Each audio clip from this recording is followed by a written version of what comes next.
right, I'm Dr. Eichmeyer, or Dr. E for short. I want to welcome you to Physics 208A, and the course instructions are in the Canvas website, so please read those carefully.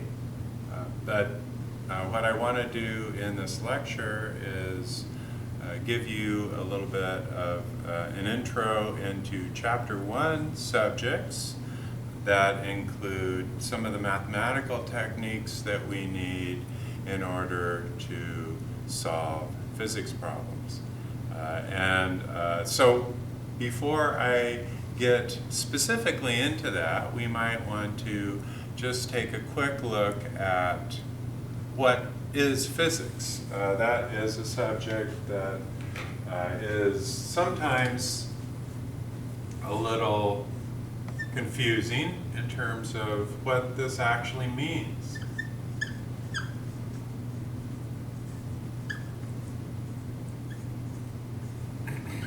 Somebody might say, well, physics is fun, and of course I would agree with that.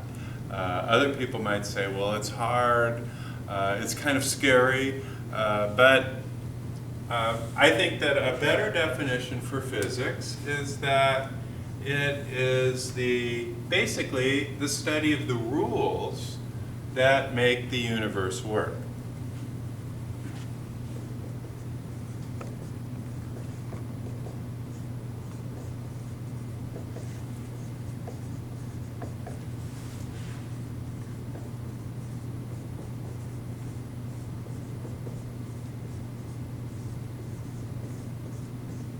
And by rules here, I am referring to a set of principles that include postulates, laws, and hypotheses, but they are very workable in that they give the right answer to a wide variety of different problems. And so these rules then can include many different applications of physics.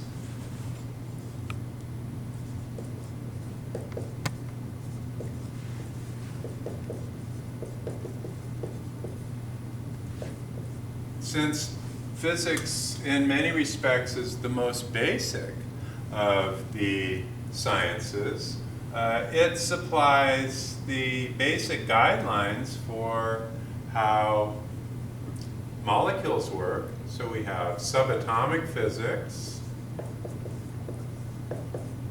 we have molecular physics, we have geophysics, and molecular physics is specified a little more clearly with chemistry,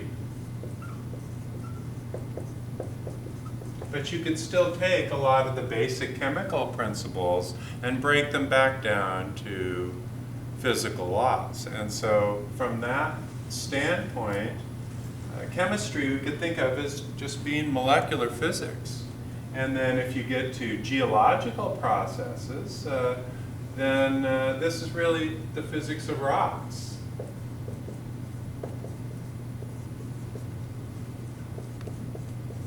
So we get to larger aggregates of molecules, and we can start getting into geological applications.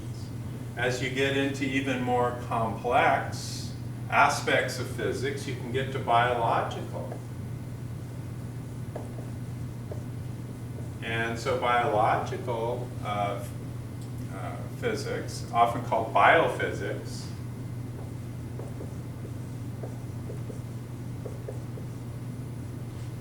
relates to the physics of the biological processes in living systems. We can also look at electricity and magnetism,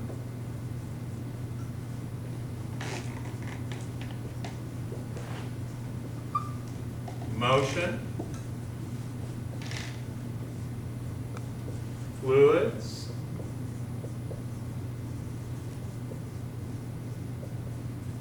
And we can go on and on with this. There is thermodynamics,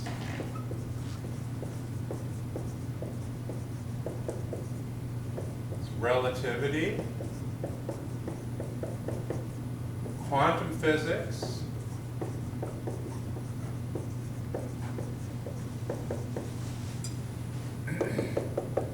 and we can go on to astrophysics.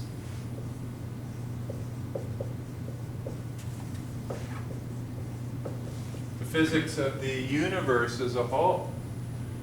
So we can go all the way from the smallest things in the universe, the subatomic, to the largest things in the universe.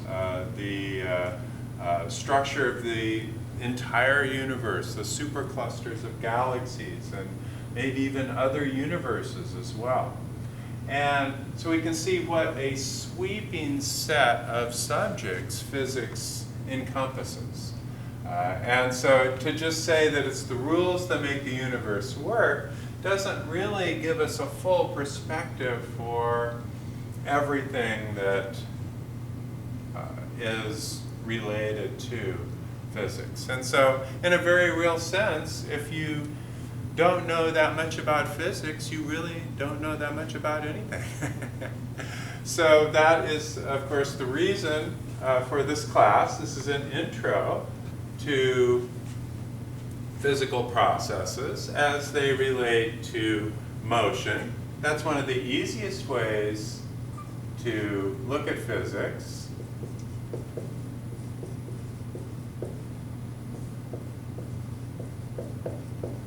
Why motion? Well, because in looking at the way that an object moves, we are looking at some of the most familiar aspects of physics that we see happening in our everyday lives. And it also breaks many of the most important aspects of physics down into their more elementary components. So motion is familiar to us, and it also deals with some of the simpler aspects of physical laws. And so for that reason, we often start with motion when we begin to study physical processes. And then as time goes on, we get to more complicated ways of analysis.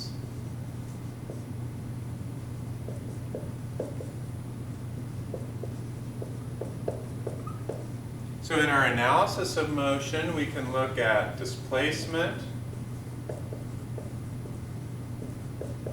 velocity and acceleration,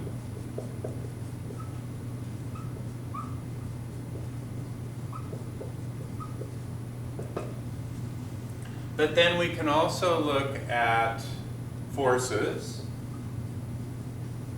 and the laws of motion that were put together by Isaac Newton.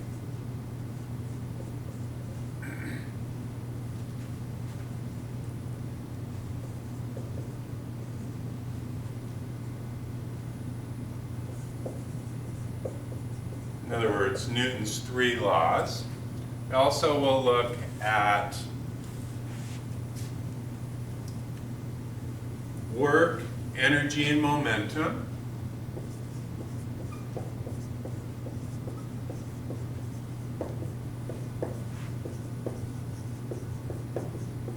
And although a lot of the analysis that we will initially do will be relationships to motion, we will start to branch out a little bit and see that there are other ways of applying these principles to, for example, gravitation, electricity, and fluid mechanics, thermodynamics. And so these basic principles, although we usually try to at first tie them in with motion, start dealing with more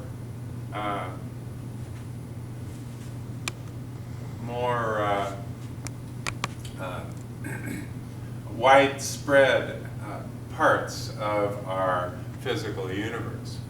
And so after we've looked at this, we'll then go to rotational motion.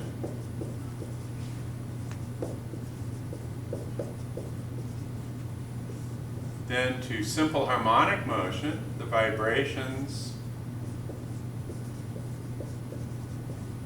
that repeat themselves.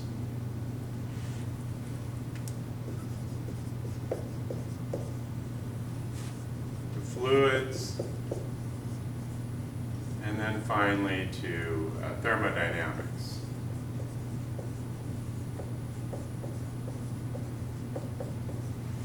So there really is a lot going on in this class, and this becomes the basic framework for being able to understand the other aspects of physics that would deal with in 208B, like wave mechanics, electricity and magnetism, and how these ideas, which were at first related to motion, can either look at more complicated kinds of motion, like fluid mechanics or maybe the motions of molecules in a gas, but also can look at things like how a computer works, or how an electric motor or a generator works, or how information is transferred by means of, say, sound from one location to another. And so these things will kind of build. And so I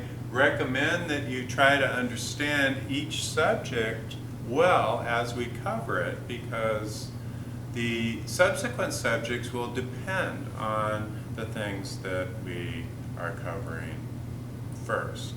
And so to wait and to try to cram it all in at the last second tends to not be a good use of your time, and tends to put you a little bit behind the 8 ball in terms of staying up with what we're going to be covering in this class.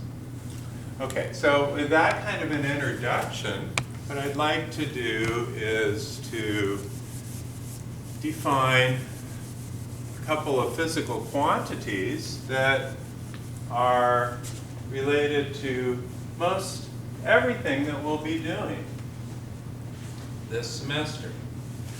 And so these two quantities, if we can look up at the data projector for a moment, are vectors and scalars. So we can define a vector as being a quantity with a magnitude and a specific direction.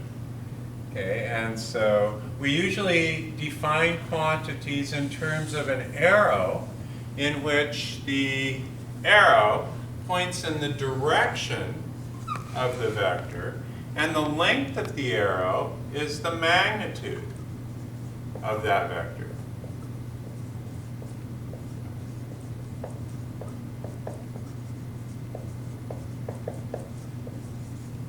So if you have a scaled version of the length of this vector, let's say that this is 1 mile, a scaled version of a 1 mile length, and the direction is 30 degrees from the horizontal, then we've defined a vector quantity that would be called the displacement.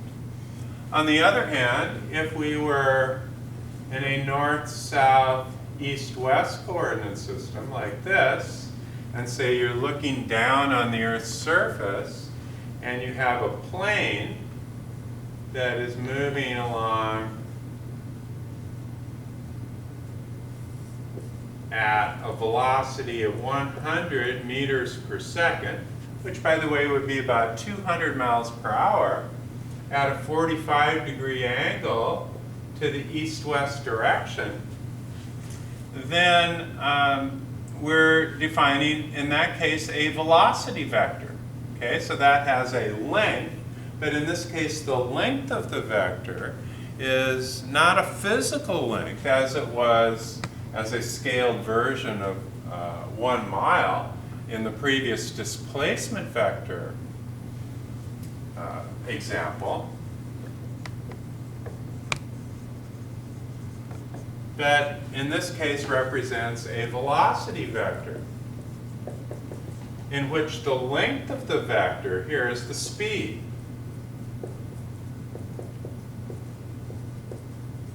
And in this case, the direction we could say would be northeast, or we could say 45 degrees north of east, or 45 degrees east of north. That would also be a way that we could express that, that vector quantity. Now, as time goes on, we'll also look at acceleration and force. But these are vector quantities that add in a different way from scalar quantities. So if we go back up and we look at what a scalar is, the scalar is essentially just the length of our vector. But it can also be associated with a quantity that has no vector analog. For example, temperature, or mass, or volume. None of those things have a specific direction. Time doesn't either. And so scalar quantities then have a magnitude but no specific direction.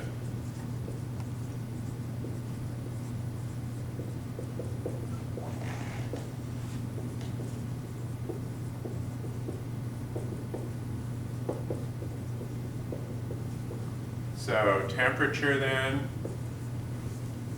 would be one. As we said before, time would be another. Volume would be another.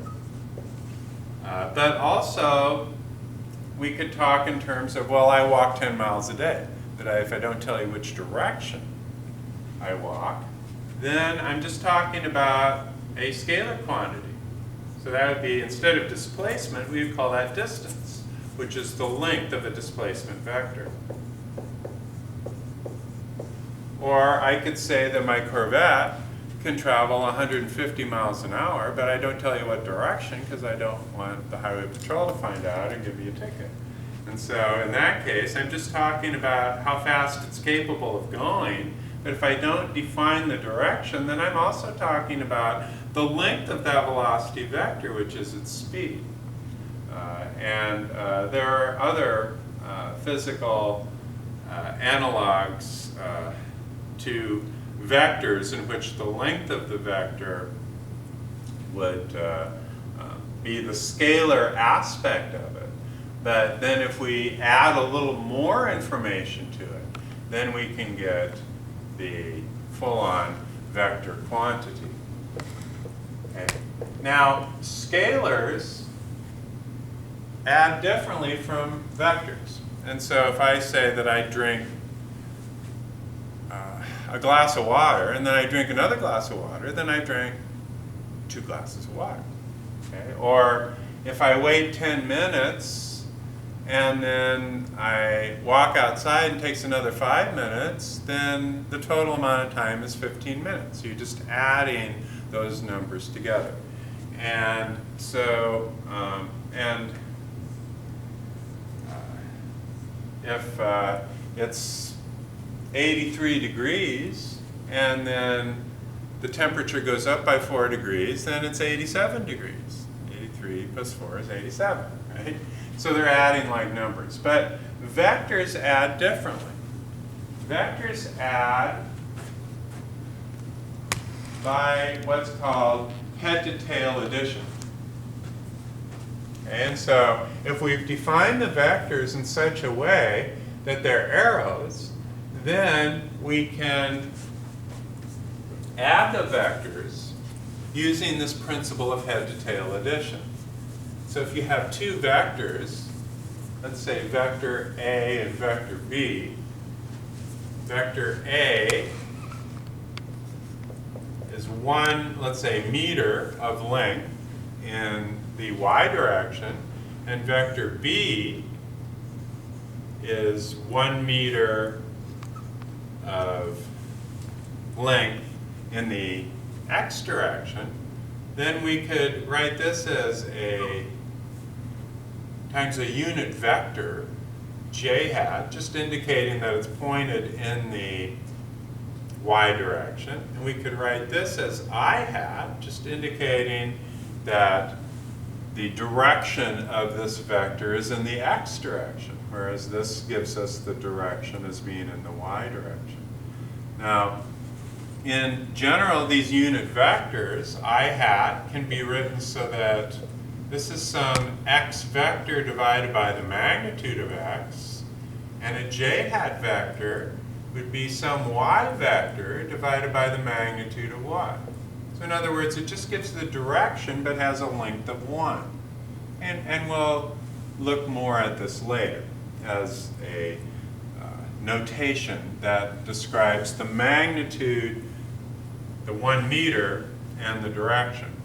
Now oftentimes we won't write in the units, that I'm writing them in here just for clarity, and I hope that that is clear. So if I want to add a and b, I don't get 2 the way that I would with a scalar quantity. But rather, what I get is a head-to-tail addition vector sum of a and b. So a plus b then, I can get by first graphically writing one of the vectors, and it doesn't matter which one I start with. I can do a plus b or b plus a. But if I do a first, then I draw this vector, and then the b vector I draw, so basically I'm just moving the tail of the b vector until it ends up on the head of the a vector. And then my resultant vector, which I could call c here, is going to be a vector that goes from the tail of the first to the head of the second. And so that is the idea then with head-to-tail addition. And we can see that this is also, by the commutivity of vector addition, equal to b plus a. So in other words, I could start with b, then I could put the tail of a on the head of b, and if I've drawn this carefully, I get the same value for c as I got before. Okay, and so c then is going to have a direction, because this side is 1, this side is 1. This is going to be a 45-degree angle, because it's a isosceles right triangle. And then using the Pythagorean theorem, c would be the square root of the magnitude of a squared plus the magnitude of b squared. So that would be the square root of 2, okay, at a 45-degree angle. Now, if we had a more general case where we weren't so sure what the angle was, we could write this, where this is the magnitude, let's say, of a. This is the magnitude of b. This is theta. We could say that the tangent of theta is equal to magnitude of a over magnitude of b, or theta is the inverse tan of magnitude of a over magnitude of b.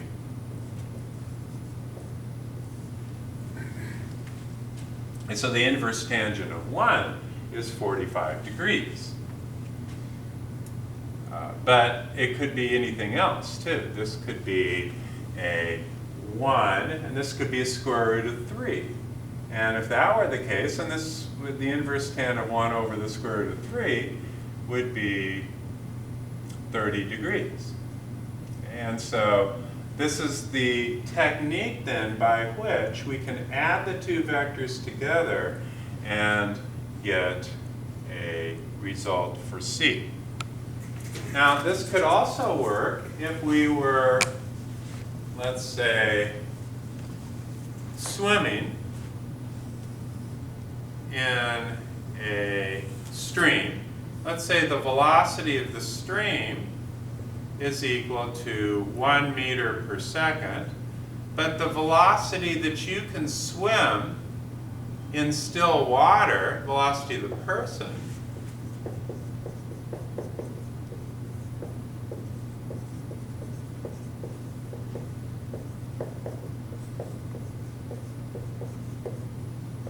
let's say, is 1 meter per second. Then we could ask then, what is the resultant velocity of the person if the person swims along with the stream flow? Okay, so how would we do this? Well, in this case, the two vectors would add together the same way that scalars do. So this would be a 1, that would be a 1, then this would be 2. Okay, so our resultant velocity as viewed from someone that is standing stationary to the stream would be 2 meters per second. Okay. But if we reverse direction and had the person swimming upstream like this, then our head to tail vector addition is going to give us 0. Okay. And so that means that you would just be holding your own, and somebody that was watching from the side would see that you weren't moving at all relative to the shore. And of course that will only work for a while, and then you'll get tired. And so to get to the shore, you might want to swim across the stream this way. And so if you were to swim that way, then the velocity of the person could be obtained relative to the shore by using head to tail addition again. And it doesn't matter what order.